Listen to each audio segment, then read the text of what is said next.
आज की तारीख यानी कि 6 नवंबर 2025 की तारीख। एक तरफ बिहार में सियासी पारा गर्म था क्योंकि वहां पर पहले चरण का मतदान चल रहा था, तो दूसरी तरफ देश का दिल दिल्ली, और दिल्ली में सुप्रीम कोर्ट, और सुप्रीम कोर्ट के भीतर भरी अदालत में सीजेआई बीआर गवई के निशाने पर मोदी सरकार थी। ऐसा लगा जैसे सीजेआई गवई सीधे तौर पर यह कह रहे हो कि रिटायरमेंट के दिन नजदीक आ गए हैं, लेकिन जाते जाते पेच कसते हुए जरूर जाऊंगा। हमने जुडिशरी के हालांकि बीते कुछ दिनों में बहुत सारे चेहरे देखे हैं। चंचूड़ साहब की तारीफ करने का एक सिलसिला शुरू हुआ था, लेकिन चंचूड़ साहब जाते जाते हम सबको निराश कर गए। बाद में हालांकि उन्होंने कहा भी, उन्होंने हमारी चिंता भी की कि वो रिटायर हो रहे हैं तो हम लोग बेरोजगार हो जाएंगे, क्योंकि वो किसकी आलोचना करेंगे, हम किसकी आलोचना करेंगे। हालांकि खैर वो बात आई गई हो गई। आज बात सीजेआई बीआर गवई की, एक मामले की, उस मामले में घिरती हुई मोदी सरकार की, और मोदी सरकार की सुप्रीम कोर्ट में हुई फजीहत की, और उससे भी आगे सीजेआई बीआर गवई के उस सख्त तेवर की जो तेवर बीते कुछ दिनों से दिखाई दे रहा है। विश्लेषण इस बात का करेंगे कि ये सख्त तेवर अनायास ही दिख रहे हैं या फिर कि इसके पीछे कोई बड़ा कारण है, और साथ ही साथ विश्लेषण इस बात का भी होगा कि ये तेवर क्या उसी तरीके के तेवर है, कड़ी फटकार वाले तेवर, या फिर कि उससे आगे सीजेआई बीआर गवई कोई कड़ा कदम भी उठा सकते हैं। मसलन आज उन्होंने क्रिस्टल क्लियर कहा, एक तारीख दी और ये हिदायत भी कि इस तारीख तक हुआ तो ठीक है आपसे, वरना जनाब हम अपना फैसला सुना देंगे, हम मामला बंद कर देंगे। सारी बातें जरा विस्तार से करेंगे। नमस्कार, मैं स्वप्निल और आप मुद्दा देख रहे हैं। दोस्तों आगे बढ़े उससे पहले एक छोटी सी अपील है। मुद्दा इन दिनों एक गंभीर आर्थिक संकट से जूझ रहा है। हमारे मेन बैंक अकाउंट बीते कई महीनों से फ्रीज चल रहे हैं। दूसरी तरफ हमारे 2.5 साल पुराने चैनल को हमसे लंबे समय तक छीन के रखा गया था, जिसकी वजह से डे टू डे ऑपरेशंस में मुद्दा को काफी दिक्कतों का सामना करना पड़ता है। ऐसे में आपसे गुजारिश है, यदि आप चाहें, यदि आप सक्षम हो तो छोटी छोटी मदद मुद्दा की जरूर कीजिएगा। इसके लिए आप स्क्रीन पर दिख रहे क्यूआर कोड या फिर के नीचे दिख रहे यूपीआई नंबर का इस्तेमाल कर सकते हैं। दोस्तों आज सुप्रीम कोर्ट में एक बार फिर ट्रिब्यूनल एक्ट रिफॉर्म्स वाले मामले की सुनवाई हुई, और इस मामले की सुनवाई में सबसे दिलचस्प मोड़ तब आया जब पिछली बार अटॉर्नी जनरल ने फटकार खाई थी। फटकार खाने के बाद सीधे तौर पर उस वक्त भी सीजेआई बीआर गवई ने यह कह दिया था कि इस तरीके से नहीं चलेगा, आपकी आनाकानी नहीं चलेगी, आप हमारी बेंच से क्यों बचना चाहते हैं। उसके बावजूद आज एक बार फिर उनके बेंच से बचने की कोशिश की गई। आपकी स्क्रीन पर बारी बारी से दो खबरें हैं। पहली खबर अडानी साहब के चैनल एनडीटीवी इंडिया की, मेरी रिटायरमेंट के बाद सुनवाई चाहते हो, ट्रिब्यूनल रिफॉर्म्स एक्ट मामले में सीजेआई ने केंद्र को लगाई फटकार। सीजेआई ने कहा अटॉर्नी जनरल सोमवार को अपनी दलील रख सकते हैं, लेकिन अगर वे नहीं आए तो हम मामला बंद कर देंगे। इससे पहले 3 नवंबर को भी सीजेआई गवई ने टिप्पणी की थी कि केंद्र सरकार नहीं चाहती कि यह मामला उनकी पीठ तय करे। अब दूसरी खबर आपकी स्क्रीन पर इंडियन एक्सप्रेस ग्रुप के हिंदी अखबार जनसत्ता की वेबसाइट की। क्या सरकार मेरे रिटायर होने का इंतजार कर रही है, जाने केंद्र पर क्यों भड़के सीजेआई। अब दोस्तों इस पूरे मामले के विस्तार में चले उससे पहले जरा आपको ये ट्रिब्यूनल रिफॉर्म्स एक्ट जो है, ट्रिब्यूनल एक्ट का जो रिफॉर्म हुआ उसके बारे में आपको बता देते हैं। दरअसल आपने कई ऐसी संस्थाओं का नाम सुना होगा, जैसे इनकम टैक्स ट्रिब्यूनल। आपको याद है लोकसभा चुनाव चल रहे थे और उस वक्त पे कांग्रेस के तमाम बैंक खाते धड़ाधड़ फ्रीज कर दिए गए एक पुराने मामले में, टैक्स के मामले में। मामला कहां गया? इनकम टैक्स ट्रिब्यूनल में।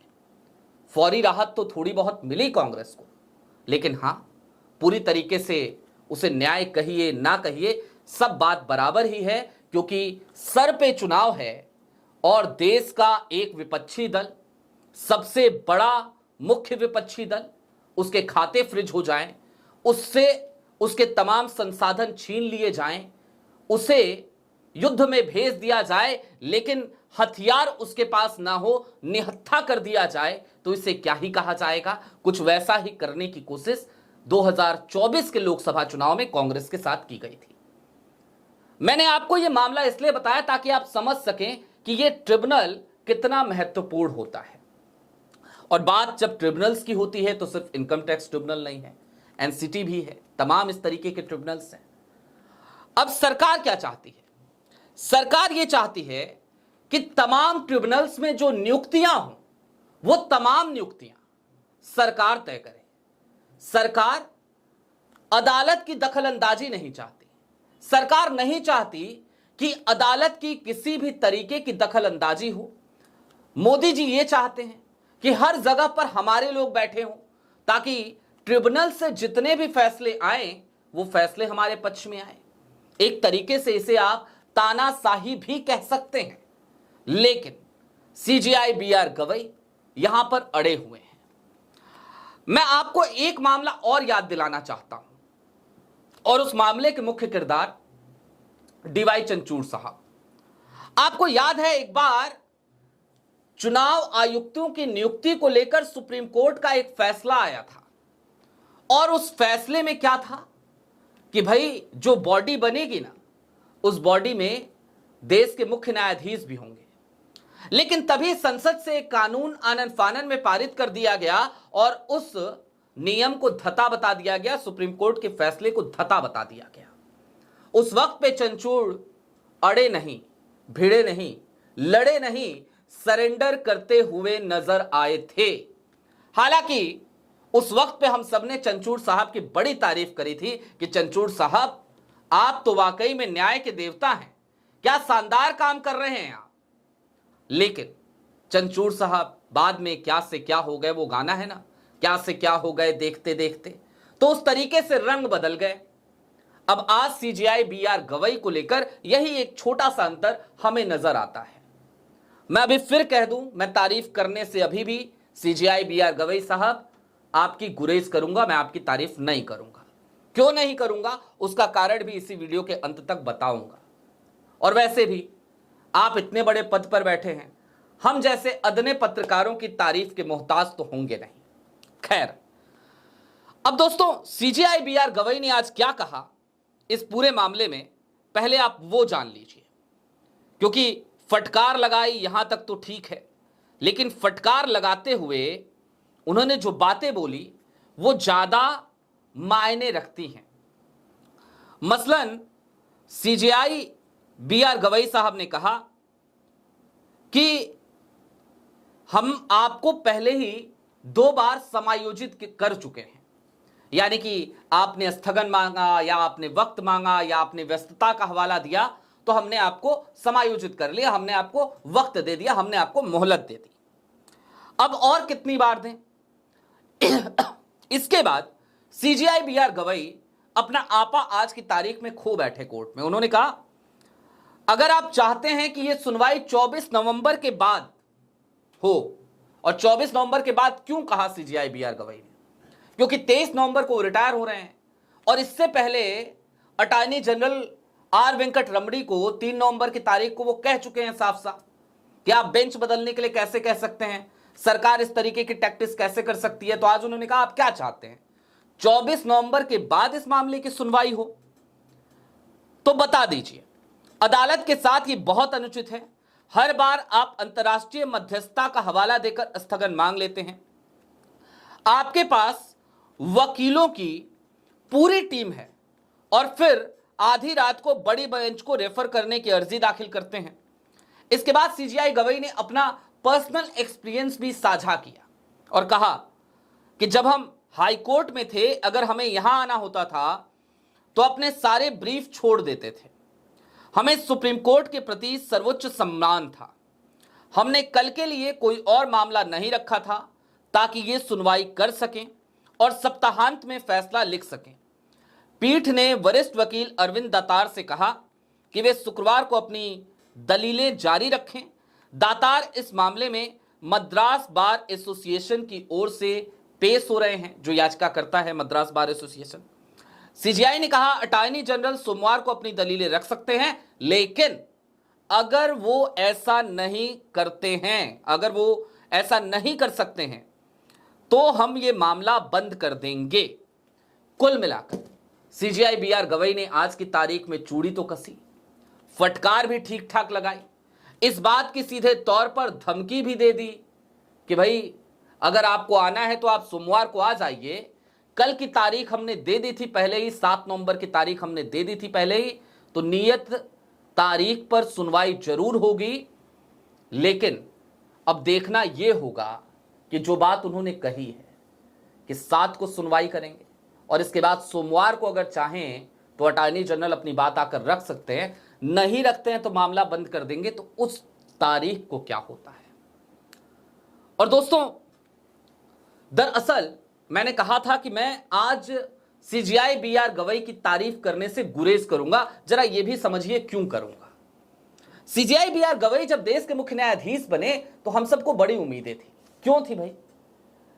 पहली चीज उनकी विरासत जाकर बाबा साहब भीमराव अम्बेडकर से जुड़ती थी।